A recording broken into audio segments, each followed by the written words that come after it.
পিছনে যেটা দেখতে পাচ্ছেন আমার পিছনে বিশাল একটা কার্গো ছোট ছোট এবং বড় বড় যে লঞ্চগুলো দেখতে পাচ্ছি এই লঞ্চগুলো কিন্তু এখানে তৈরি করা হয়।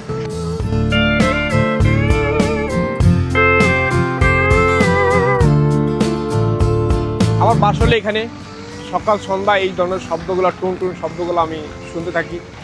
গ্যাস আমরা এখন আছি হচ্ছে বাংলাদেশের সবচেয়ে বড় একটা লঞ্চ স্টিমার তৈরির কারখানাতে, যেখানে ছোট ছোট এবং বড় বড় যে লঞ্চগুলো দেখতে পাচ্ছি এই লঞ্চগুলো কিন্তু এখানে তৈরি করা হয় এবং লঞ্চে যে নষ্ট হয়ে যায় এবং ইঞ্জিনে যে কাজ করা হয় সেগুলো কিন্তু এখানে মেরামত করা হয়। শুধু লঞ্চ না, যেখানে হচ্ছে স্টিমার এবং হচ্ছে বড় বড় কার্গো এগুলো কিন্তু এখানে তৈরি করা হয়। একটা অবিশ্বাস্য জায়গা যেটা হচ্ছে আপনাদের কাছে দেখাবো। বিশাল একটা জায়গা, যেটা লোকেশনটা যদি একজাক্টলি বলি সেটা হচ্ছে বুড়িগঙ্গা নদীর ঠিক পাশে এবং বিশাল একটা জায়গাতে।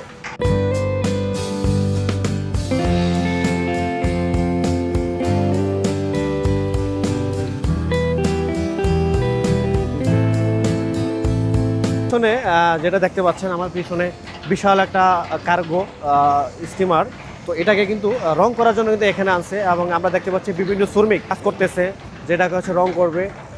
কিছু স্টিমার আছে যেটা হচ্ছে রং করায়, আবার কিছু আছে হচ্ছে মেরামত করার জন্য এখানে আনা হচ্ছে। দেখেন আমার পিছনে বিশাল একটা কার্গো বিমান দেখা যাচ্ছে।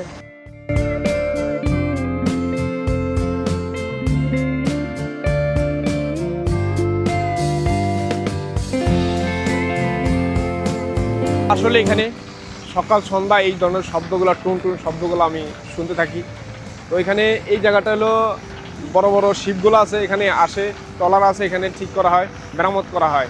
তো প্রতিনিয়ত মানে সপ্তাহ 7 দিনে টুন টুন শব্দ প্রতিনিয়ত আমরা শুনতে পাই। সকাল থেকে সন্ধ্যা পর্যন্ত এইভাবেই চলছে তাদের এই কর্মজীবন।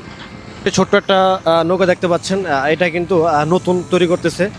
তো এটা হচ্ছে প্রায় কাজ কিন্তু শেষের দিকে, পিছনে কাজ রয়ে গেছে। তো এটা কিন্তু খুবই ছোট, তবে এর চেয়ে কিন্তু বড় বড় কিন্তু স্টিমারগুলো আপনাদেরকে দেখাবো। এখানে কিন্তু এগুলোই করে বড় বড় স্টিমার এবং হচ্ছে ছোট। এখানে এত বড় বিশাল একটা জায়গা যেখানে ছেলেরা কিন্তু ফুটবল খেলে, ক্রিকেট খেলে, বিশাল একটা জায়গা কিন্তু এখানে। আর এই যে বড় একটা স্টিমার দেখতে পাচ্ছেন, এখানে কিন্তু কাজ চলতেছে, অনেক শ্রমিক কাজ করতেছে এটার নিচে। দেখেন এই যে কীভাবে উপর দিকে উঠতেছে।